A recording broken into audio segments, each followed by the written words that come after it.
My dear student, स्वागत है आप लोगों का आपके अपने चैनल अविनाश मैथ्स क्लासेस में।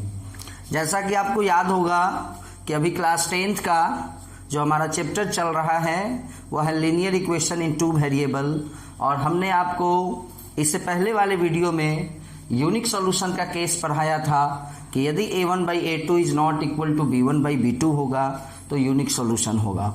और यूनिक सॉल्यूशन के केस में दो इक्वेशन का जो ग्राफ होता है वो दोनों एक दूसरे को इंटरसेक्ट करता है। नो सॉल्यूशन का जो केस होता है वह a1/a2 is equal to b1/b2 is not equal to c1/c2 होता है। और नो सॉल्यूशन अगर कोई दो इक्वेशन है और अगर आप उसका ग्राफ बनाइएगा तो वो पैरेलल आएगा।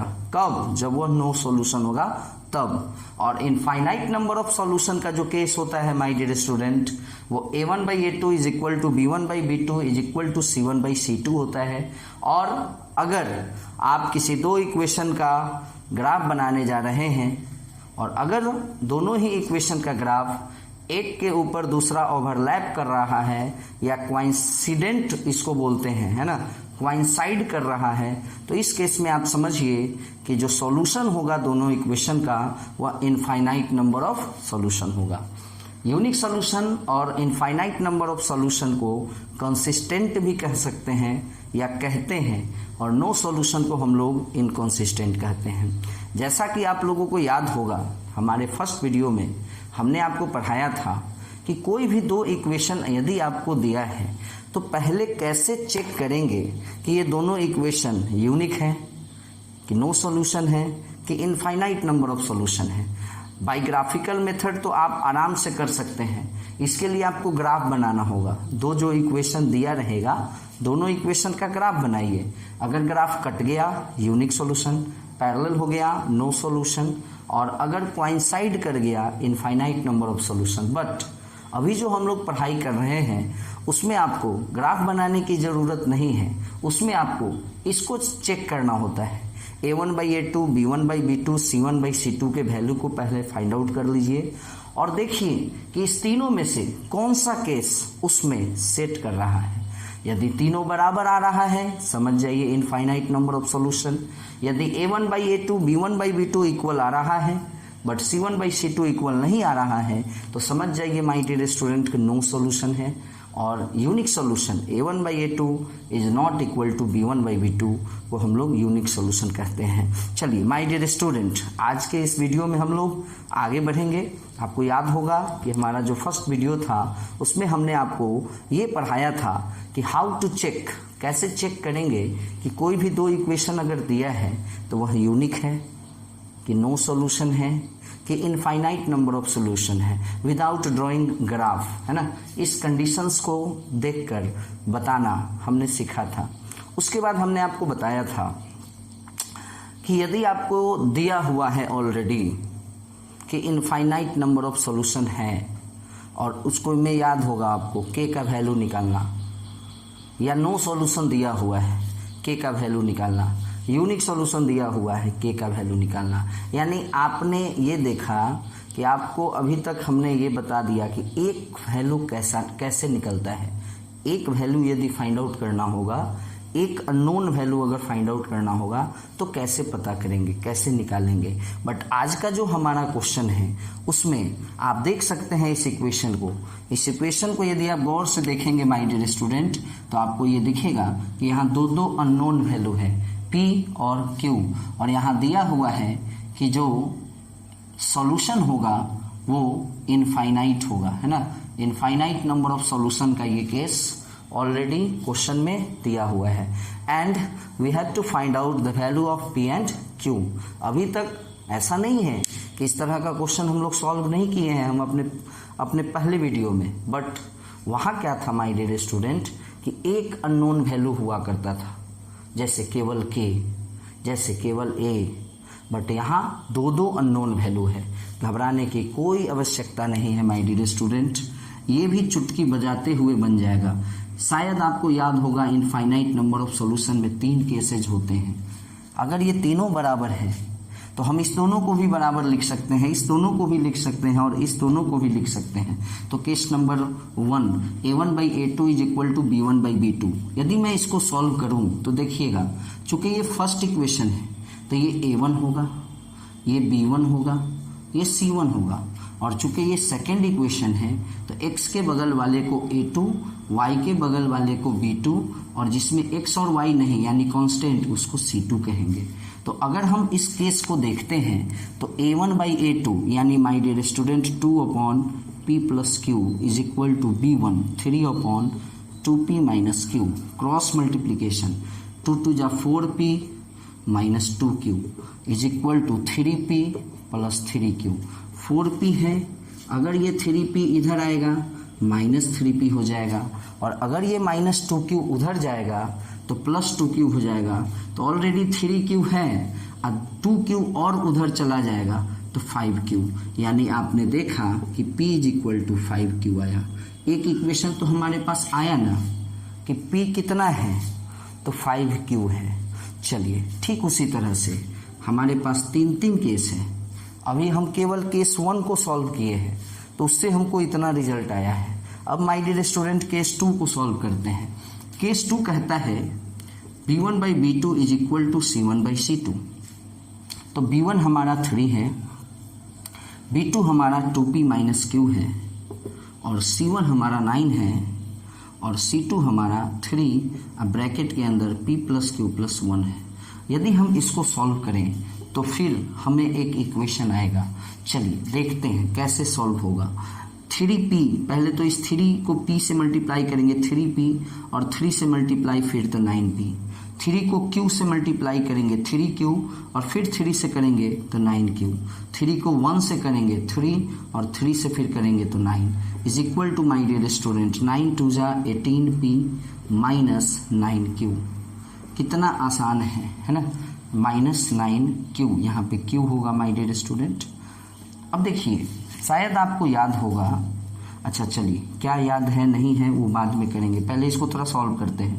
-9q है ना, इसको उठा के इधर पटक देते हैं तो आपको याद होगा उठा पटक के समय क्या होता है कि जब प्लस वाले को उठा के पटकिएगा ना उधर तो माइनस हो जाएगा, माइनस वाले को उठा के पटकिएगा उधर तो प्लस हो जाएगा। तो देखिए -9q उधर जाके पटकाएगा तो +9q हो जाएगा, और ऑलरेडी +9q है यानी 18q हो जाएगा। अब देखिए +9 यहाँ है, और अब क्या करते हैं, ये 18p है ना, इस 9p को उठा के उधर पटक देते हैं। तो चूंकि 9p प्लस में है, उधर उठा के पटकिएगा तो -9p होगा। तो आप देख सकते हैं 18p - 9p, हम लिखेंगे इसको 9p इज इक्वल टू में लिखेंगे 18q + 9। अब देखने वाली बात यह है कि इससे पहले का जो केस था, case number 1 a1/a2 is equal to b1/b2, उसमें हमने आपको क्या बताया, p = 5q। तो आप अगर यहाँ p के जगह पे 5q पुट करते हैं तो 9, और p के जगह पे 5q यानी 9 5 जा 45q, कोई दिक्कत। और ये 18q अगर इधर आया तो -18q, और बराबर में 9 होगा। मुझे ऐसा लग रहा है कि अगर इसके नीचे लिखूंगा तो आप लोगों को देखने में प्रॉब्लम होगी, इसलिए मैं इसको इधर लिखता हूँ। अब देखिए 45q में से 18q जब माइनस कीजिएगा ना आप तो 27q आएगा। देखने की चीज़ है, घटाने की चीज़ है, घटा के देख लीजिए। 15 में से 8 गया 7, तो जब ये 15 हो गया तो ये 3 हो गया, 3 में से गया 2 इज इक्वल टू 9। तो माय डियर स्टूडेंट q = 9/27 1/3। तो अगर q इतना आया ना तो p चूँकि क्या है 5q है, यानी q का 5 गुना, तो 1/3 का 5 गुना 5/3। तो ये रहा अपना p और q का वैल्यू, है ना। तो आप देख सकते हैं कि आसानी से आपको यह समझ में आ गया कि दो अननोन वैल्यू यदि आपको दिया रहेगा और इनफाइनाइट नंबर ऑफ सॉल्यूशन का केस रहेगा तो आप क्वेश्चन को सॉल्व आसानी तरीके से कर सकेंगे, ठीक है ना। चलिए माय डियर स्टूडेंट, यदि यह क्वेश्चन समझ में आप लोगों को आ गया है तो जल्दी से आप मेरे चैनल को सब्सक्राइब कर ले, यदि नहीं किए हुए हैं तो, है ना। चलिए आगे बढ़ते हैं। मैं विश्वास करता हूं कि आप लोगों को यह क्वेश्चन समझ में आ गया होगा, और यदि आप लोगों का इजाज़त हो तो मैं इसको भी थोड़ा सा मिटा दूं, क्योंकि जगह रहना चाहिए, है ना। मिटाने का रीज़न ये है कि वीडियो नंबर 1 में ही आप लोगों को मैं रटवा दिया था कि unique solution a1/a2 is not equal to b1/b2। No solution a1/a2 is equal to b1/b2 is not equal to c1/c2। Very good. And infinite number of solution a1/a2 b1/b2 c1/c2 सबका सब बराबर, तो समझेंगे कि इनफाइनाइट नंबर ऑफ सोल्यूशन है। चलिए अब देखो बुआ, होता क्या है, जगह रहता है ना बोर्ड पर तो तनी पढ़ाने में मज़ा आता है, क्वेश्चन बनाने में। देखते हैं रोड पे जगह रहता है तो गाड़ी चलाने में कितना मज़ा आता है, वही चीज़ है।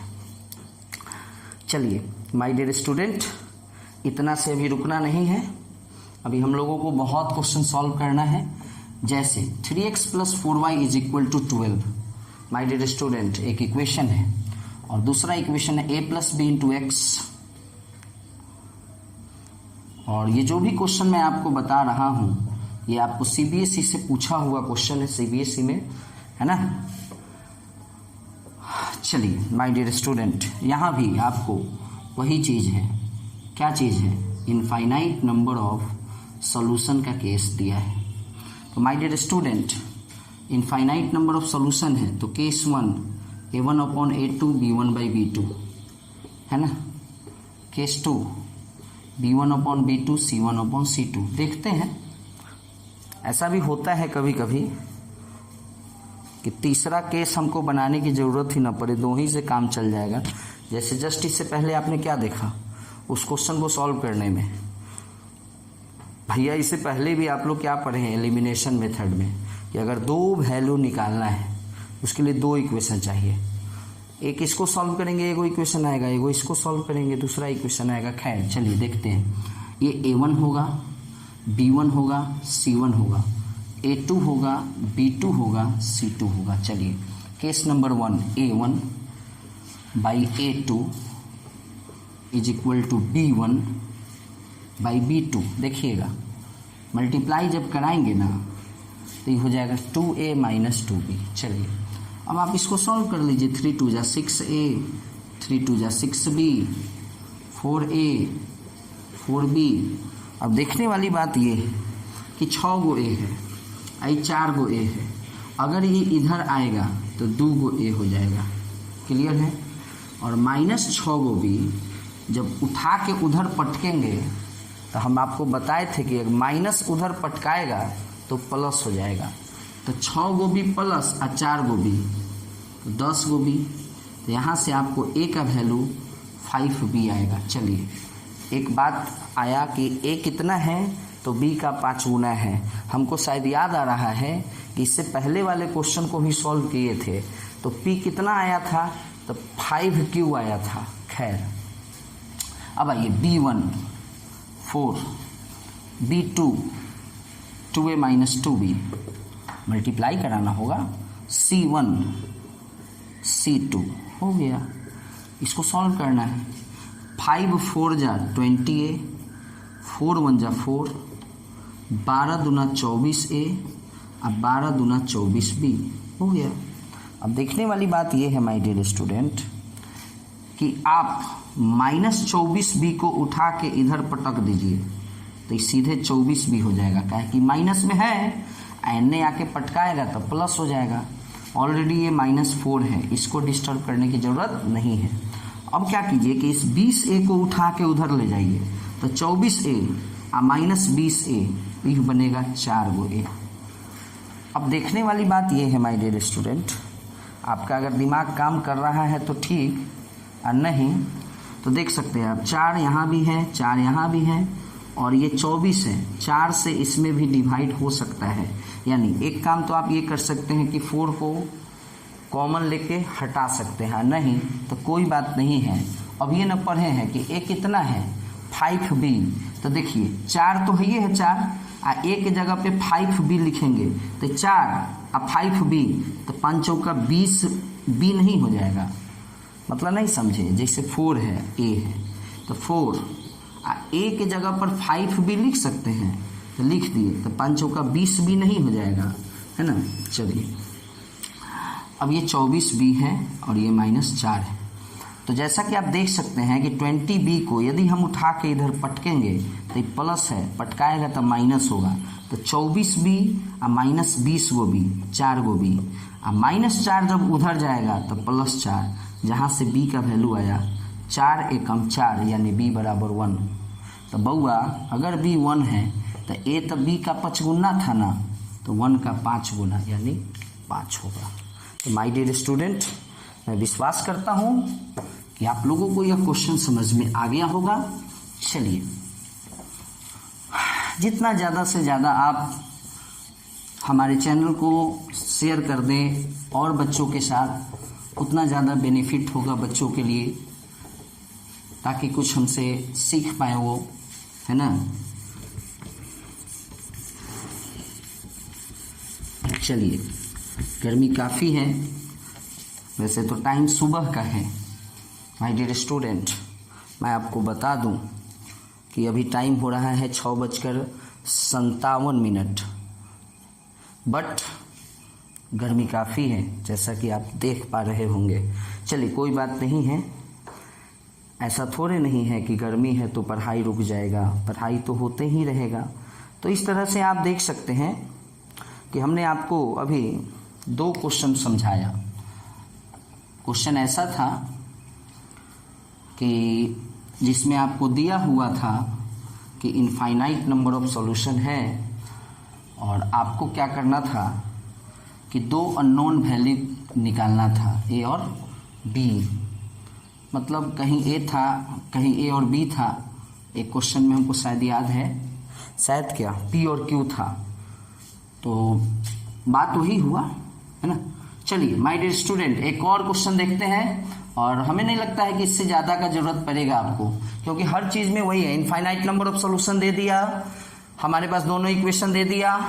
चूंकि ये फर्स्ट इक्वेशन है a1 b1 c1, हमने आपको पढ़ाया है कि फर्स्ट इक्वेशन में सब 1 होगा, 1 होगा, 1 होगा, मतलब a1 b1 c1, x के बगल में a1, y के बगल में b1, constant term c1। Second equation में x के बगल में सेकंड इक्वेशन है, यानी सब 2 वाला होगा, 2 2 2 a2 b2 c2, x के बगल में a2, y के बगल में b2, कांस्टेंट टर्म c2। चलिए केस नंबर 1, जैसा कि आपको याद होगा, case number 1 a1 by a2 is equal to b1 by b2 होता है। तो a1 हमारा 2a-1 है, a2 हमारा 3 है, b1 हमारा 3 है, b2 हमारा b-1 है। यदि मैं इसको सॉल्व करूं तो आप देख सकते हैं 2a में b से मल्टीप्लाई 2ab, थोड़ा भी घबराने की जरूरत नहीं है। अगर यहाँ ab आ गया कोई दिक्कत नहीं है। चलिए 2a में -1 से मल्टीप्लाई -2a, फिर -1 में b से मल्टीप्लाई -b, और -1 में -1 से मल्टीप्लाई +1, और 3 3 जा 9 तो है ये है। तो देखने की जरूरत यहाँ ये है कि 2ab -2a -b और 1 उधर गया, 9 में से गया 8, इक्वेशन नंबर 1 आया। टेंशन लेने की जरूरत नहीं है, ये सोचकर कि अब ये क्वेश्चन कैसे बनेगा। इसमें तो 2ab आ गया, सब बनेगा, है ना। b1 3, जो देखने में जितना हार्ड लगता है ना उतना ही आसान होता है। b1 b2 c1, है ना, -5 c2 -2, माइनस कट गया, है ना। 5 में b से गुना 5b, 5 में 1 से गुना 5, और 3 में 2 से गुना 6। तो जैसा कि आप देख पा रहे हैं -5 उधर गया, +5, 6 5 11, b बराबर 11/5, b बराबर 11/5। तो अगर आप देखिए, तो अगर आपको b आ गया तो केस नंबर 1 को जो आपने सॉल्व किया है, इसमें आपको a और b है। तो जहां भी b है वहां अगर हम 11/5 पुट कर देते हैं तो a आराम से निकल जाएगा, और नहीं तो हमारे पास एगो और केस है ना, c1/c2 is equal to a1/a2। इसको अगर हम सॉल्व कर ले तो c1 -5, c2 -2, a1 2a-1, a2 3। अगर हम इसको सॉल्व कर ले तो माइनस कट जाएगा। देखिए 5 दिया 15, 2 दूना 4a, -2। ये -2 को उठा के इधर पटकेंगे तो +2, तो 15 2 17 बराबर 4a, तो a बराबर 17/4। तो माय डियर स्टूडेंट, अगर आपको नहीं दिख रहा है सबसे नीचे का लाइन, तो ये आपको अगर 4a बराबर 17 है तो a बराबर 17/4 होगा। तो आपने क्या देखा कि a और b का वैल्यू आपको आराम से आ गया, इसकी ज़रूरत भी नहीं पड़ी। ज़रूरत पड़ती जैसे b आया और जहाँ भी b दिखाई दे रहा है वहाँ b के जगह पर 11/5 अगर हम डाल देते तो स्वाभाविक है कि b खत्म हो जाता और बचता केवल a, आराम से निकल जाता। तो my dear student, infinite number of solution के केसेस को हमने देखा और हमने इससे रिलेटेड अभी इस वीडियो में 3 क्वेश्चन देखा जिसमें 2 अननोन वैल्यू निकालना था। हमारे इससे पहले वाले वीडियो में इनफाइनाइट नंबर ऑफ सॉल्यूशन का केस उसमें भी हम लोग देखे थे, बट वहाँ क्या था माय डियर स्टूडेंट, एक अननोन वैल्यू निकालना था। इसलिए मैं आज जानबूझकर एक और वीडियो बनाया हूँ, इसीलिए कि बच्चे को प्रॉब्लम ना हो। अगर क्वेश्चन में 2 अननोन वैल्यू का वैल्यू निकालने के लिए दे दिया जाए तो हमारे बच्चे को प्रॉब्लम ना हो, इसके लिए हमने इस वीडियो को बनाया। तो माय डियर स्टूडेंट, मैं विश्वास करता हूँ कि आप लोगों को ज़रूर समझ में आया होगा यह तीनों क्वेश्चन, और अब आप लोगों को किसी भी बुक से अगर इस एक्सरसाइज को आप बनाएंगे तो आपको प्रॉब्लम नहीं होगी। तो माय डियर स्टूडेंट, इसी तरह स्नेह और प्यार बनाए रखें और जितना ज़्यादा हो सके अविनाश मैथ्स क्लासेस को शेयर करें ताकि ज़्यादा से ज़्यादा लोग इससे जुड़ सके और ज़्यादा से ज़्यादा स्टूडेंट को इससे फ़ायदा हो सके। ओके माय डियर स्टूडेंट, इंतज़ार कीजिए हमारे अगले वीडियो का, आ ही जाएगा, इंतज़ार क्या करना है, बहुत जल्द हम फिर आएंगे क्लास 10 के बच्चों के लिए। Okay my dear student, bye.